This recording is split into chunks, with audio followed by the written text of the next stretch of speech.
Selamat datang di Beetle Channel, semoga kita bahagia. Jangan lupa subscribe, like, komen dan share agar channel ini semakin berkembang. Terima kasih.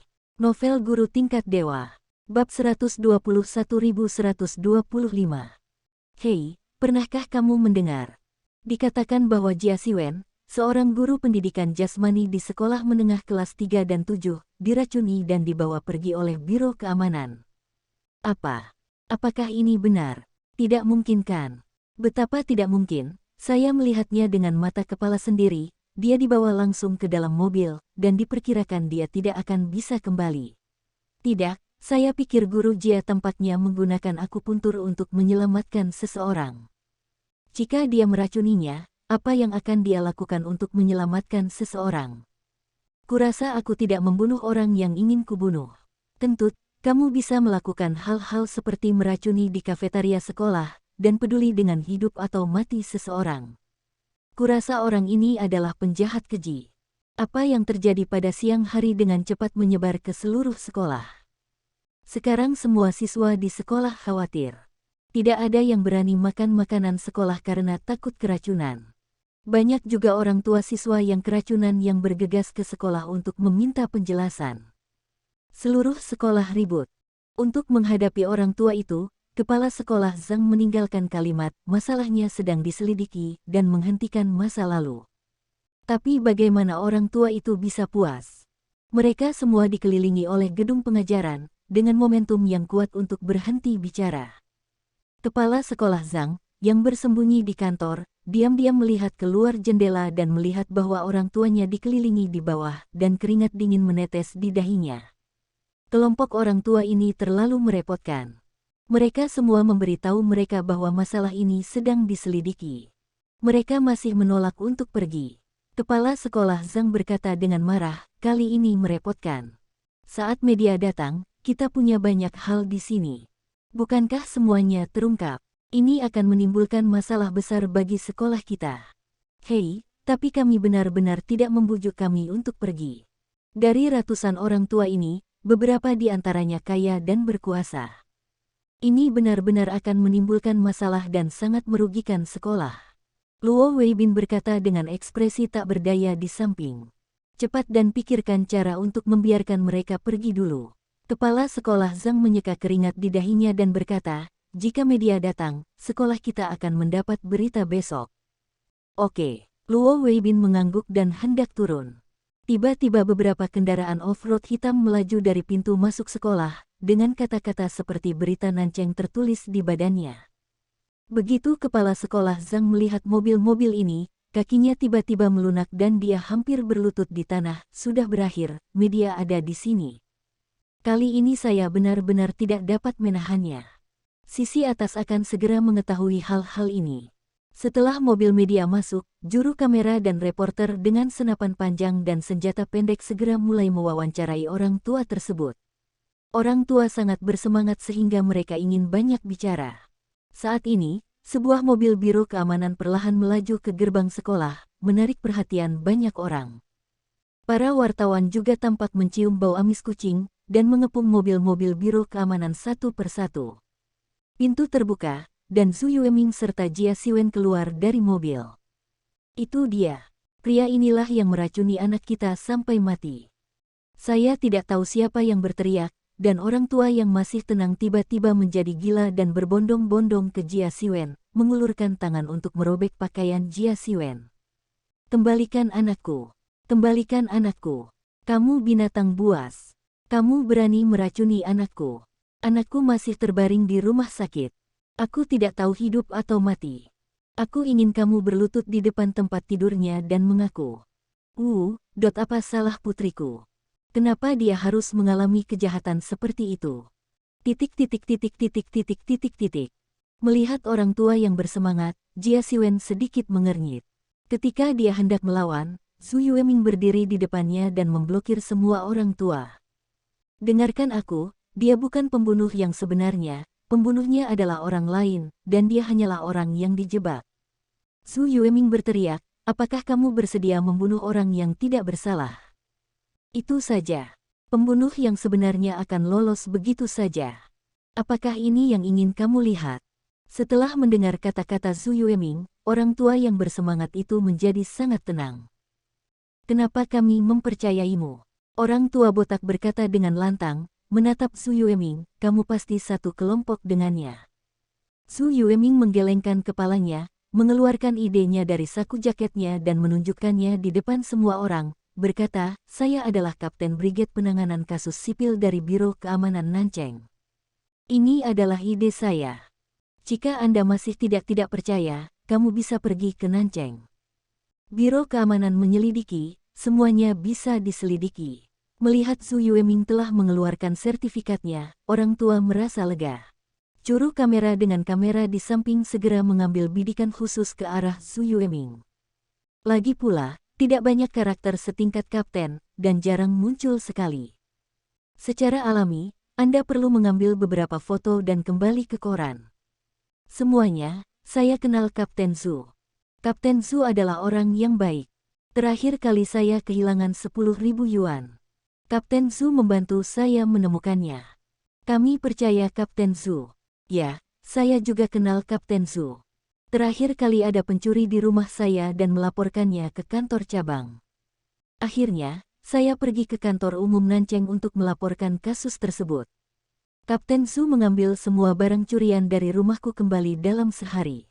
Ya, begitu juga rumahku. Kata-kata orang tua di belakang sekali lagi menetapkan posisi Zhu Yueming. Seorang reporter mengambil mikrofon dan bertanya, Kapten Zhu, apakah Anda yakin akan menemukan pembunuhnya kali ini? Biro Keamanan Nancheng akan menemukan pembunuhnya dengan segala cara, dan memberikan keadilan kepada semua teman sekelas, orang tua, dan guru ini. Zhu Yueming melirik Jia Siwen dan berkata ketika dia berbicara. Karena Kapten Zhu berkata begitu, apakah dia punya petunjuk penting? Wartawan itu terus bertanya. Maaf, saya belum bisa mengungkapkan perkembangan kasusnya kepada Anda, tapi beri saya waktu 2 hari lagi, saya akan bisa menyelidiki kasus ini sampai ke bawah. Zhu Yueming berkata dengan tegas, saya menggunakan posisi saya untuk menjamin semua orang. Semuanya, kembali dan urus anak-anak Anda terlebih dahulu, dan ketika semuanya membuahkan hasil, saya akan memberitahu Anda sesegera mungkin. Setelah mendengar kata-kata Zhu Yueming, orang tua yang awalnya bersemangat juga menjadi tenang. Mereka juga bersedia mendengarkan kata-kata Zhu Yueming dan meninggalkan sekolah satu persatu. Para wartawan juga mewawancarai banyak hal dan bersiap untuk kembali menulis berita. Melihat semua orang tua telah pergi, Jia Siwen tersenyum pahit dan menggelengkan kepalanya dan berkata, mereka sangat gila. Kamu tidak mengerti bahwa anak-anak adalah pusat dari sebuah keluarga. Bagi anak-anak, mereka rela menderita dan menderita tanpa keluhan. Tetapi apa yang terjadi pada anak merupakan pukulan telak bagi orang tua. Kata Zhu Yueming dengan sedikit simpati. Saya tidak tahu berapa banyak nyawa orang yang akan terbunuh oleh racun kali ini. Saya harap mereka semua dapat kembali ke sekolah tanpa masalah. Jia Siwen tersenyum dan berkata, jangan khawatir, jenis racun ini disebut Sanri Sangmingsan. Bahan utama yang digunakan masih berupa ramuan beracun sederhana. Saya pikir rumah sakit akan segera menguji ramuan dari darah anak-anak. Sekarang, mengetahui bahannya, tidak sulit untuk didetoksifikasi, tetapi racun ini tidak dapat didetoksifikasi sepenuhnya, hanya setengahnya yang dapat didetoksifikasi, dan sisanya tergantung pada kemampuan tubuh anak sendiri untuk mendetoksifikasi. Anak-anak juga menderita, bencana yang tidak beralasan ini. Zhu Yueming mengerutkan kening dan berkata, Wang Yuande itu benar-benar binatang buas. Sebenarnya menyerang anak-anak ini. Jangan khawatir, dia mungkin tidak bisa melompat terlalu lama. Jia Siwen menyipitkan matanya dan berkata dengan dingin. Zhu Yueming melirik Jia Siwen dan berkata, ayo pergi, mari kita lihat gudang kafetaria. Apakah kamu yakin gudang itu tidak dihancurkan oleh siapapun? Jia Siwen berkata sambil tersenyum. Tentu saja, ini adalah tempat yang penting. Orang-orang dari Biro Keamanan masih di sini. Tidak seorang pun boleh mendekat. Sudah terlambat bagi si pembunuh untuk menghancurkan barang bukti. Kata Zhu Yueming sambil tersenyum. Kalau begitu pergilah. Jia Siwen mengangguk, dan keduanya berjalan menuju kafetaria bersama. Di lantai atas, Kepala sekolah Zhang memandangi banyak orang tua dan reporter yang telah pergi, dan akhirnya menghela napas lega. Kepala sekolah, saya pikir guru Jia pergi ke kafetaria bersama Kapten Zhu. Saya pikir mereka masih ingin menyelidiki masalah ini, kata Li Weibin. Biarkan mereka menyelidiki. Akan baik-baik saja jika mereka dapat menyelidikinya, jika tidak, bukankah aku harus salah? Kepala sekolah Zhang melambai dengan tidak sabar dan berkata, "Siapa yang berikut, biarkan mereka menyelidiki dengan santai, apa yang Anda butuhkan. Terlepas dari bantuan Anda, hal terpenting adalah menyelidiki pembunuhnya." Bagus. Li Weibin mengangguk dan berkata, "Titik. Jia Siwen mengikuti Zhu Yueming ke kantin. Saat ini, kantin sudah ditarik di barisan kuning. Di luar penjagaan, seseorang dari Biro Keamanan menjaganya. Tidak mungkin bagi siapapun untuk mendekat. Zhu Yueming membawa Jia Siwen ke penjagaan. Orang dari Biro Keamanan secara alami mengenal Zhu Yueming. Dia memberi hormat dan berkata, "Halo Kapten." "Terima kasih." Zhu Yueming sedikit mengangguk dan berkata, "Apakah ada orang mencurigakan yang ingin mendekat ke sini?" "Tidak, hanya beberapa orang dari kantin yang masuk. Mereka ingin mendapatkan barang, jadi kami membiarkan mereka masuk," kata satpam itu. "Biarkan mereka masuk. Bukankah sudah kubilang tidak ada yang bisa masuk?" Suara Zhu Yueming tiba-tiba meningkat 1 oktav, menatap orang itu dan berkata, "Kapten, saya pikir mereka benar-benar terburu-buru, mengatakan bahwa gas belum dimatikan dan apinya masih menyala. Saya tidak bisa menahannya. Jika Anda tidak membiarkan mereka masuk, bukankah lebih buruk jika kebocoran gas?" Pria itu berkata dengan wajah berkata sedih. "Kuharap begitu, jika ada barang bukti yang dimusnahkan, maka kamu harus dihukum." Zhu Yueming berkata dengan dingin. Pria itu menundukkan kepalanya dan tidak berani berbicara, karena takut didisiplinkan lagi. Zhu Yueming berkata kepada Jia Siwen, "Pergi, ayo masuk dan lihat." Orang dari Biro Keamanan melihat ke arah Jia Siwen dan berkata, "Kapten, bukankah orang ini adalah tersangka yang baru saja Anda bawa pergi? Mengapa dia kembali lagi? Dia menghilangkan kecurigaan, sekarang saya memintanya untuk membantu penyelidikan." Zhu Yueming berkata dengan ringan, "Kali ini, tidak peduli alasan apapun yang digunakan orang lain. Mereka tidak diizinkan masuk lagi. Jika itu harus menjadi alasan yang memaksa, maka orang-orang kita harus mengikuti. Mereka sama sekali tidak diizinkan masuk dengan sewenang-wenang." "Ya, Kapten." Pria itu mengangguk dan berkata. Jia Siwen berjalan ke kantin bersama Zhu Yueming. Kali ini mereka tidak banyak berhenti, dan berjalan langsung ke arah gudang. Berjalan ke gudang, ada aroma samar di gudang. Begitu Jia Siwen mencium baunya, alisnya tiba-tiba berkerut dan berkata, "Bau ini agak salah. Apa masalahnya?" Zhu Yueming mengerutkan kening dan berkata, "Bau ini mungkin racun semacam itu." Jia Siwen berkata dengan suara yang dalam. "Apa?" Wajah Zhu Yueming berubah dan berkata, "Dengan cara ini, bukankah kita juga menghirup racunnya? Sebenarnya, obat ini tidak dianggap sebagai racun pada waktu normal." Jia Siwen mengerutkan kening dan berkata, "Karena bumbu jenis ini, siapa yang mengira mencampurkan sesuatu akan menjadi racun yang mematikan? Apa yang akan memiliki efek seperti itu?" Zhu Yueming bertanya dengan curiga.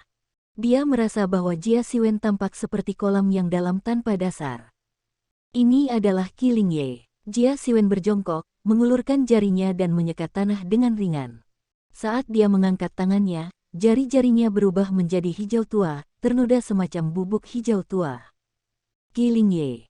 Zhu Yueming bertanya dengan penuh tanya, "Apa ini?" "Ini adalah daun yang relatif langka yang tumbuh di beberapa daerah yang hangat dan lembab. Ketika daunnya lahir, mereka mengeluarkan aroma yang menawan.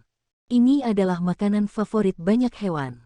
Daun jenis ini saja tidak ada artinya untuk dijadikan bumbu, tapi sekali dicampur dengan jahe, itu akan menjadi racun yang berkali-kali lipat lebih beracun daripada arsenik." Jia Siwen menjelaskan, tetapi kebanyakan orang tidak mengetahuinya. "Benar-benar." Zhu Yueming bertanya dengan tidak percaya, "Bagaimana kamu tahu?" "Saya juga belajar beberapa pengetahuan tentang jamu Cina dari para tetua di keluarga saya, dan saya tahu lebih banyak," Racun ini memiliki aroma khusus. Menciumnya sebentar tidak akan menimbulkan masalah, tetapi begitu Anda menghirup terlalu banyak, Anda akan merasakannya. Pusing dan pusing, mual dan muntah, begitu Anda memakannya, gejalanya akan meningkat. Jia Siwen berkata dengan ringan. Su Yueming merasakannya dengan hati-hati, dan dia menyadari bahwa kepalanya sedikit pusing. Jika bukan karena Jia Siwen, dia mungkin tidak menyadarinya. Apakah kamu merasakannya? Jia Siwen bertanya sambil tersenyum. Dengan mengatakan itu, Jia Siwen mengulurkan tangan dan meletakkan tangannya di pergelangan tangan Su Yueming dan menyentuh kulit lembut Su Yueming. Wajah Su Yueming berubah. Dia tidak pernah disentuh oleh lawan jenis. Tepat ketika dia hendak melawan, dia menemukan nafas menyegarkan mengalir di lengannya, membuat semangatnya segar kembali, dan kepalanya yang awalnya bingung langsung menjadi sangat sadar. Ini. Su Yueming menatap Jia Siwen dan berkata, apakah ini aura? Jia Siwen terkejut sesaat dan bertanya, apakah kamu masih mengenal Reiki? Su Yueming mengangguk dan berkata, tentu saja saya tahu, mengapa saya tidak tahu? Mungkinkah kamu juga memiliki aura? Jia Siwen memandang Su Yueming, tetapi menggelengkan kepalanya. Jika Su Yueming memiliki aura, dia pasti sudah menyadarinya sejak lama.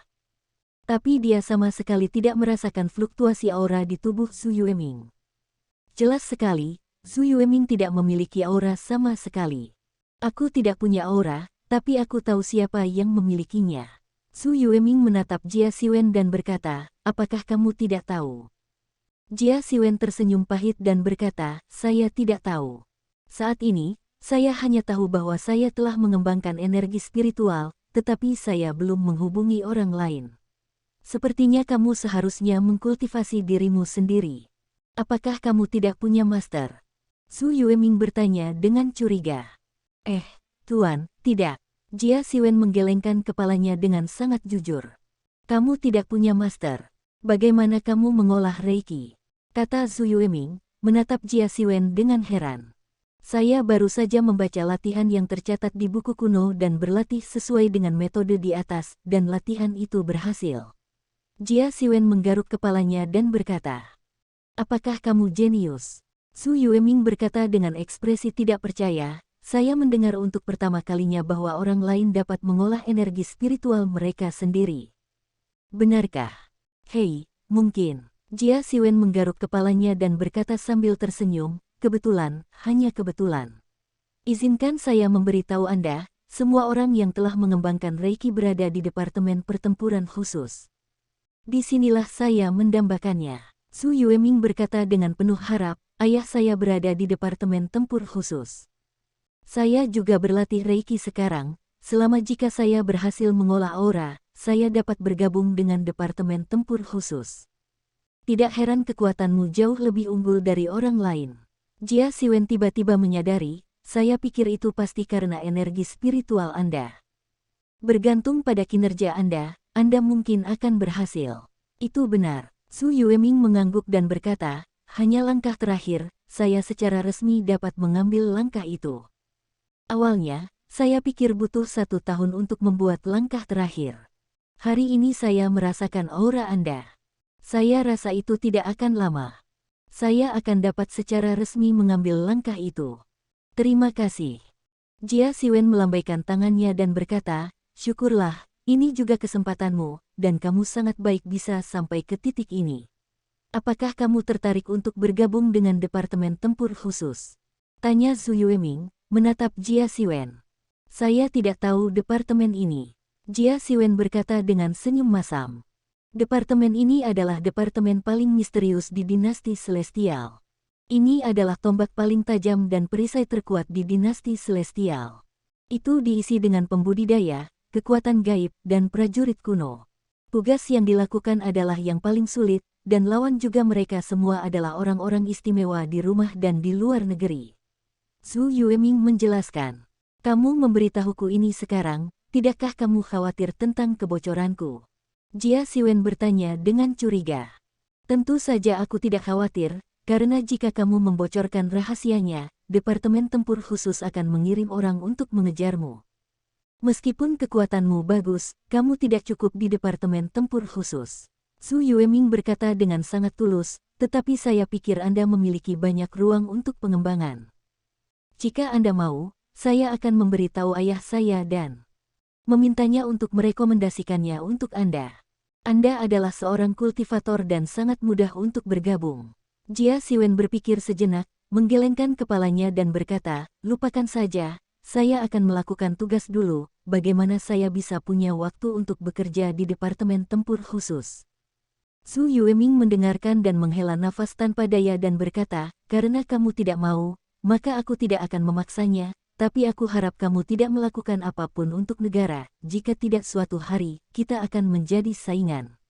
Jia Siwen tersenyum dan berkata, jangan khawatir, mungkin di masa depan saya juga ingin bergabung dengan Departemen Tempur Khusus untuk berkontribusi pada Dinasti Langit, tetapi saya terlalu lemah sekarang, dan saya akan menyebutkannya ketika saya merasa bahwa saya cukup kuat. Sebuah kata pasti, kata Su Yueming dengan gembira. Oke, mari kita cari petunjuk sekarang.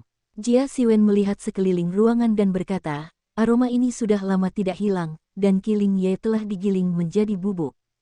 Kurasa pembunuhnya mungkin tidak perlu memasuki gudang sama sekali. Kamu bisa meniup bubuk itu ke dalam gudang. Apa maksudmu? Su Yueming segera mengerti apa yang dimaksud Jia Siwen. Ya, mari kita cari celah kecil dan lihat apakah ada bubuk Kiling Ye. Jia Siwen berkata dengan senyum di wajahnya. Oke, Su Yueming mengangguk, dan keduanya mulai mencarinya. Tiba-tiba, Su Yueming berteriak, ada celah di sini. Jia Siwen bergegas mendekat saat mendengar kata-kata itu. Dia melihat keluar melalui celah, dan dia bisa melihat rerumputan di belakang gudang. Lokasi di sini bagus, biarkan aku melihat dulu apakah ada bubuk Kiling Ye. Jia Siwen bergumam. Saat dia berkata, dia mengulurkan jari dan dengan lembut menyentuhnya di celah. Saat jari dicabut, jari itu diwarnai dengan bubuk hijau tua. Benar saja, itu ada di sini. Jia Siwen berkata dengan heran, pembunuhnya pasti meniup bubuk Kiling Ye dari sini. Kami menemukan metodenya, tapi petunjuk terkait pembunuhnya masih belum ditemukan, kata Su Yueming dengan agak tertekan. Saya pikir itu seharusnya tidak sulit. Jia Siwen berkata dengan percaya diri, karena si pembunuh ingin memfitnah saya, pasti setelah saya pergi Kiling Ye akan dimasukkan ke dalamnya, dan jika kantin mulai memasak, akan ada banyak orang. Setelah bangun, mungkin tidak nyaman baginya untuk memulai, jadi saya pikir dia akan memilih antara 8 dan 10. Jika kamu ingin pergi ke halaman di belakang gudang, kamu harus melalui jalan kecil di luar kafetaria ini. Kurasa kamu harus bisa menemukan saksi. Jia Siwen berkata dengan suara yang dalam. Ini mudah ditangani. Saya akan menghubungi kepala sekolah sekarang dan memintanya mengeluarkan pengumuman untuk meminta guru dan teman sekelas sekolah untuk melihat siapa yang berada di sini selama periode ini, sehingga mereka dapat bekerja sama dalam penyelidikan. Kata Su Yueming sambil tersenyum. Bagus. Jia Siwen mengangguk dan berkata. Su Yueming menelepon, dan segera, 5 atau 6 orang datang dari gedung pengajaran, 4 diantaranya adalah siswa, dan 1 adalah Wang Qiaoan. Su Yueming pertama kali bertanya kepada 4 siswa tentang masalah ini, tetapi mereka semua mengatakan mereka tidak tahu, dan 2 yang terakhir hanya bisa menaruh harapan mereka pada Wang Qiaoan. Ketika Su Yueming bertanya kepada Wang Qiaoan tiba-tiba mengangguk dan berkata, saya melihat petugas gudang di kafetaria. Dia sepertinya berjalan keluar dari jalan setapak di belakangnya dengan sebuah tas di tangannya. Mendengar penjelasan Wang Qiaoan, Jia Siwen dan Su Yueming bisa langsung menyimpulkan bahwa si pegawai gudang adalah pembunuhnya. Kemana dia pergi dengan tas itu? Jia Siwen bertanya dengan tergesa-gesa. Kurasa dia mengambil tas itu dan pergi ke tempat sampah di sana. Wang Qiaoan berkata, menunjuk ke tempat sampah di jalan depan, saya melihat dia membuang semuanya ke tempat sampah, lalu pergi, tidak ada apa-apa di belakang saya. Lihat dia lagi. Jia Siwen dan Su Yueming saling memandang, dan Su Yueming segera mengerti apa yang dia maksud.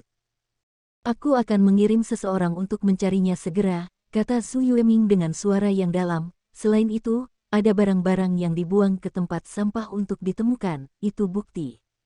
Aku akan pergi mencarinya. Jia Siwen berkata, lagi pula tidak sulit. Meski tempat sampah di jalan sangat tersembunyi, ada masalah. Umumnya sedikit orang yang akan membersihkan tempat sampah, sehingga apapun yang dibuang akan tetap berada di dalamnya. Lalu kami berpisah, dan begitu ada kabar, kami akan segera memberitahumu. Kata Zhu Yueming dengan suara yang dalam. Tidak masalah. Jia Siwen mengangguk dan berkata. Dia menoleh dan berkata kepada Wang Qiaoan, Qiaoan, apakah kamu ingat seperti apa tas itu dan apa warnanya? Aku ingat itu tas hitam. Besarnya sebesar ini. Dia berkata, dia mengulurkan tangannya dan memberi isyarat untuk ukurannya. Saya mengerti. Jia Siwen mengangguk dan berkata, pakai ini agar kau tidak meninggalkan sidik jari saat mencari bukti, kalau tidak kau benar-benar tidak tahu. Zhu Yueming melemparkan sepasang sarung tangan putih ke Jia Siwen dan berkata. Jia Siwen tersenyum dan berkata, terima kasih.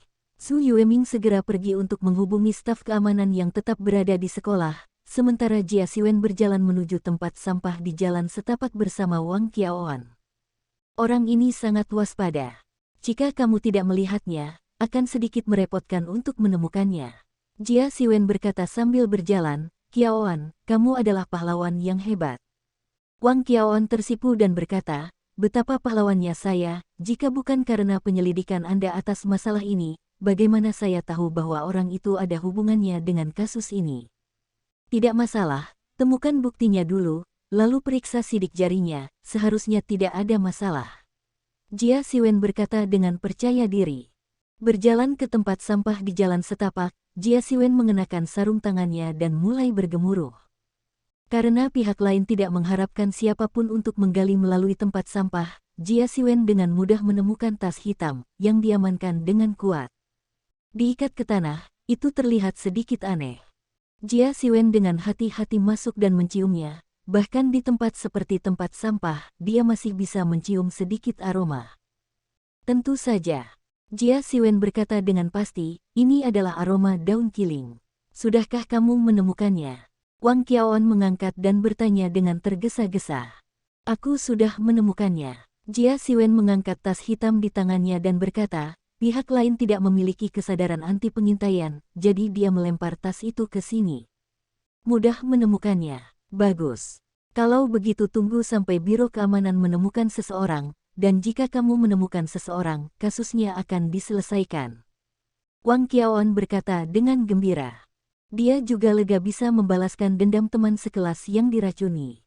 Jia Siwen mengangguk dan berkata, ya. Meski begitu, Jia Siwen tetap tidak berani menganggap enteng hatinya. Dia tahu bahwa pembunuh ini sama sekali tidak berada di belakang layar, dan di balik layarnya pasti Wang Yuande. Tapi sekarang tidak ada bukti yang mengarah ke Wang Yuande, dan dia tidak ada hubungannya. Saat Jia Siwen sedang mengobrol dengan Wang Qiaoan, ponselnya tiba-tiba berdering. Dia mengeluarkan ponselnya dan bertanya, hei, siapa? Hei, Jia Siwen, saya Zhu Yueming. Tidak ada jejaknya yang ditemukan di sekolah saat ini. Saya telah menyelidiki semua pengawasan sekolah dan menemukan bahwa dia telah pergi. Zhu Yueming berkata dengan marah. Ada apa? Dia menebak bahwa dia melarikan diri karena takut akan kejahatan. Untuk penjahat pemula seperti ini, yang melakukan hal sebesar itu, dia pasti sudah melarikan diri sejak lama. Siapa yang akan terus tinggal di sekolah? Jia Siwen berkata dengan tenang. Aku akan mengirim seseorang untuk menangkapnya di seluruh kota. Zhu Yueming berkata dengan suara yang dalam, dia pasti tidak bisa melarikan diri. Setelah berbicara, dia menutup telepon. Tidak lama setelah perintah penangkapan dikeluarkan di kota tersebut, pelaku ditangkap. Dia sedang menunggu kereta di stasiun, tetapi dia dikenali oleh tamu di sekitarnya dan dikirim langsung ke bagian keamanan stasiun. Kemudian Zhu Yueming membawa penjahat itu kembali dan menahannya di ruang interogasi, menunggu kedatangan Jia Siwen. Segera, Jia Siwen datang ke Biro Keamanan Nancheng, dan dia juga ingin bertemu dengan orang yang diracuni itu. Sejak mengetahui bahwa Jia Siwen memiliki aura, Zhu Yueming menganggapnya sebagai miliknya. Ketika Jia Siwen masuk ke ruang interogasi, Zhu Yueming sedang duduk di kursi, dan di depannya adalah seorang pria paruh baya dengan warna keabu-abuan yang pendiam dan kurang penglihatan. Wajahnya penuh dengan selokan. Kerutan terlihat sangat tua. Jia Siwen duduk di kursi dan berkata dengan ringan, apakah orang ini penjaga gudang? Jia Siwen merasa orang di depannya familiar, tapi dia tidak begitu yakin. Su Yueming mengangguk dan berkata, ya, namanya Fan Dacheng. Dia berusia 53 tahun ini. Dia belum menikah. Dia tinggal sendirian di kamar tunggal kecil yang ditugaskan kepadanya oleh sekolah. Selain minum, dia juga mewarnai dia kecanduan narkoba, tapi dia tidak bisa membeli banyak obat dengan penghasilannya sendiri. Jia Siwen mengangguk. Dia tahu motif kejahatan orang ini. Diperkirakan Wang Yuande setuju untuk memberinya uang. Bagi orang miskin, bahkan 10.000 yuan dapat membuat mereka mengambil risiko. Apakah kamu tahu Tan Song? Tanya Jia Siwen, menatap Fan Dacheng. Aku tidak tahu. Fan Dacheng menggelengkan kepalanya dan berkata, lalu apa motivasimu meracuni? Apa semua teman sekolah membencimu? Jia Siwen bertanya dengan dingin. Tidak, Fan Dacheng menggelengkan kepalanya dan berkata, kalau begitu, mengapa kamu ingin membunuhmu? Tahukah kamu bahwa mereka semua adalah anak-anak berusia 17 atau 18 tahun? Beberapa anak akan mengikuti ujian masuk perguruan tinggi tahun ini. Apakah kamu mencoba untuk menghancurkan mereka? Su Yueming menatap buritan Fan Dacheng teriak. Fan Dacheng menutup mulutnya dan berhenti menjawab. Jia Siwen berdiri dan berkata dengan acuh tak acuh, saya tahu, seseorang seharusnya mendekati Anda dan ingin membayar Anda sejumlah uang untuk membantunya melakukan sesuatu, bukan? Tubuh Fan Dacheng menjadi kaku, tetapi dia segera menggelengkan kepalanya untuk menunjukkan bahwa tidak ada. Mungkin kamu tidak tahu, tapi tidak mengetahuinya adalah nilai tambah untuk kejahatan. Awalnya kamu mungkin hukuman seumur hidup, tapi jika kamu sengaja menyembunyikan kejahatannya, diperkirakan menunggumu adalah kejahatan besar. Su Yueming berkata dengan dingin. Fan Dacheng tersenyum sedih dan berkata, hehe, pelanggaran berat. Bagaimana dengan pelanggaran berat? Bagaimanapun, hidupku akan sangat canggung. Lebih baik mati daripada disiksa sampai mati oleh hal itu. Setelah lama bertanya, Fan Dacheng masih tidak mengatakan apa-apa. Pada akhirnya, Su Yueming hanya bisa menutup kasus seperti ini. Setelah kasus ditutup, Su Yueming datang ke sekolah dengan membawa panji dan menyerahkannya kepada Jia Siwen di depan para guru dan siswa sekolah, dan membantu Jia Siwen untuk membuktikan bahwa dia tidak bersalah. Kejadian ini telah berlalu, dan sekolah untuk sementara pulih kembali, namun beberapa siswa kelas 7 masih tinggal di rumah sakit. Memikirkan muridnya yang terdaftar, Fang Xiu, Jia Siwen berpikir sejenak dan memutuskan untuk berkunjung. Ketika dia berjalan ke gerbang sekolah, dia kebetulan bertemu dengan Wang Qiaoan. Melihat Wang Qiaoan membawa tas besar dan kecil di tangannya, Jia Siwen bertanya dengan curiga, Qiaoan, kamu mau kemana? Wang Qiaoan melihat Jia Siwen, tersenyum, dan berkata, saya akan pergi ke rumah sakit untuk mengunjungi teman sekelas saya dan melihat bagaimana keadaan mereka. Mengapa? Apakah kamu ingin pergi juga? Jia Siwen tersenyum dan mengangguk dan berkata, ya, orang-orang kecil itu telah sangat menderita, temui mereka dan sampaikan belasungkawa. Kalau begitu ayo pergi bersama, kata Wang Qiaoan. Jia Siwen mengambil barang-barang itu di tangan Wang Qiaoan dan berkata, tentu saja tidak ada masalah. Keduanya berjalan menuju rumah sakit rakyat nomor 1 Nancheng bersama-sama, dan segera sampai di gerbang rumah sakit rakyat nomor 1 Nancheng. Mereka ada di lantai 11 gedung rawat inap, kata Wang Qiaoan, melihat orang-orang yang datang dan pergi di rumah sakit. Jia Siwen mengangguk. Dia baru saja ke kantor Ye Siruo ketika dia datang ke rumah sakit rakyat pertama Nancheng. Adapun tempat-tempat lain, dia belum pernah ke sana, dan dia tidak mengerti. Dia mengikuti Wang Qiaoan ke lantai 11. Di koridor dia mendengar suara yang datang dari bangsal. Aku akan pergi, Sugan, dasar sampah, datang dan bantu aku. Aku akan ditangkap sampai mati. Kentut, aku masih melawan monster liar itu berharga. Ibu, hidupku tidak lebih berharga dari monster liar, apa yang kamu pikirkan? Aku akan ditangkap sampai mati dengan mengandalkanku. Ah! Terdengar jeritan, diikuti jeritan. Mendengar suara berisik ini, Jia Siwen menggunakan kakinya untuk berpikir dan tahu bahwa itu adalah dua harta karun kelas 3 dan 7, Li Bingwei dan Zhang Shuai. Dan wajah Wang Qiaoan menjadi gelap. Dia awalnya berpikir bahwa para siswa sangat sedih dan tertekan di rumah sakit. Siapa sangka kedua orang ini masih bermain game di sini. Dia berjalan ke pintu bangsal dan mendorong pintu dan masuk. Ada 6 atau 7 tempat tidur di bangsal besar, dan Zhang Dashuai dan Li Bingwei memegang ponsel untuk bermain game, dan siswa lain sedang membaca buku atau menulis kertas ujian. Aku ingin membunuhmu dengan tongkat bambu. Zhang Dashuai mengangkat tangannya untuk memukul Li Bingwei, tetapi ketika dia menoleh, dia melihat Wang Qiaoan berdiri di depan pintu dengan ekspresi muram.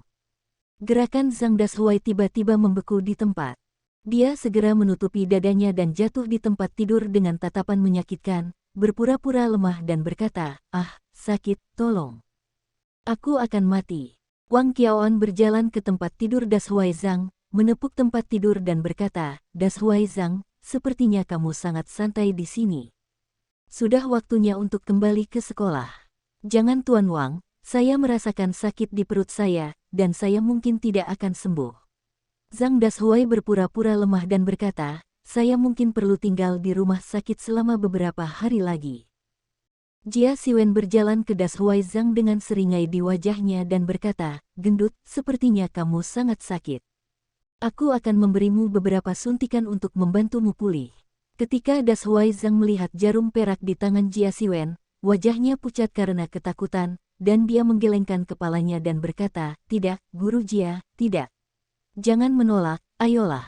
Jia Siwen mengambil jarum dan menjatuhkan jarumnya. Jarum perak itu menusuk perut Zhang Dashuai. Dashuai Zhang tiba-tiba berteriak, dan berbaring di tempat tidur untuk memompa. Setelah melihat ini, Wang Qiaoan di samping memandang Jia Siwen dengan sedikit khawatir dan berkata, "Siwen, apakah dia baik-baik saja?" "Jangan khawatir, aku menusuk lubang mati rasa itu akan membuatnya mati rasa, seolah-olah ada puluhan ribu semut merayapinya, aku cabut saja jarumnya." Saat dia berkata, Jia Siwen mengulurkan tangan dan melepaskan jarum perak dari Zhang Dashuai. Setelah melepas jarum perak, Zhang Dashuai segera pulih. Dia terengah-engah, terlihat sangat lemah. Jia Siwen menoleh untuk melihat Li Bingwei dan berkata, "Bagaimana? Apakah kamu ingin mencobanya?" Wajah Li Bingwei menjadi pucat karena ketakutan, dan kepalanya bergetar seperti mainan. "Jangan." "Tidak, Tuan Jia, Anda harus menusuknya. Dia memiliki lebih banyak daging, tetapi saya memiliki lebih sedikit daging. Tidak mudah untuk menembusnya." Jia Siwen meletakkan jarum perak dan berkata, "Kalau begitu, saya harap Anda mendengarkan kata-kata Guru Wang, kalau tidak saya akan membantu Anda mendapatkan jarum." "Ngomong-ngomong, Guru Wang, aku baru saja mendengar namamu Guru Jia Siwen, kamu sudah sangat dekat, apakah kalian berdua sudah?" kata Li Bingwei sambil menyeringai. "Omong kosong." Wang Qiaoan dan Jia Siwen berkata serempak. Setelah berbicara, keduanya tiba-tiba merasa ada yang tidak beres dan saling memandang. Wang Qiaoan merasa wajahnya sedikit panas, dan dia menundukkan kepalanya untuk tidak melihat ke arah Jia Siwen. "Selamat, Guru Wang, Guru Jia." Li Bingwei berkata sambil menyeringai. "Selamat, Guru Wang, Guru Jia." Semua siswa lain menanggapi, dan mata mereka penuh dengan senyuman, cemoohan dan berkah. Wang Qiaoan meninggalkan bangsal seolah melarikan diri, dan berjalan keluar bersama Jia Siwen.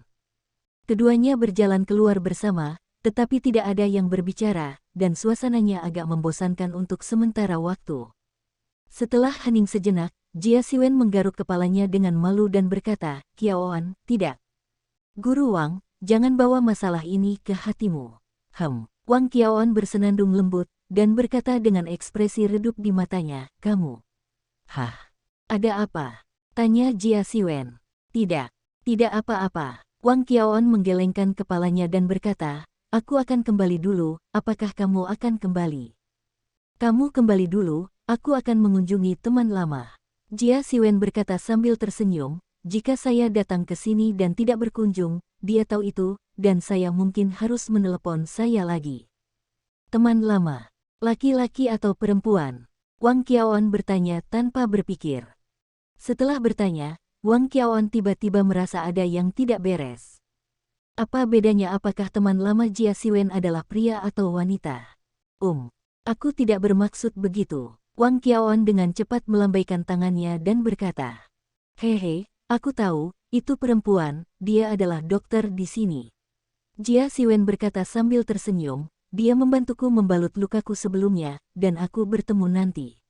Oh, Wang Qiaoan merasa sakit di hatinya, tetapi segera menyesuaikan pikiran batinnya dan berkata dengan senyum di wajahnya, "Kalau begitu pergilah, aku akan kembali dulu." Setelah berbicara, Wang Qiaoan berbalik dan meninggalkan rumah sakit tanpa menunggu jawaban dari Jia Siwen. Melihat kepergian Wang Qiaoan, Jia Siwen merasa sedikit tidak nyaman, tetapi pada akhirnya dia tetap tidak mengikuti, tetapi berbalik dan berjalan menuju kantor Ye Shiruo. Bersambung, terima kasih telah menyaksikan dan mendukung channel ini.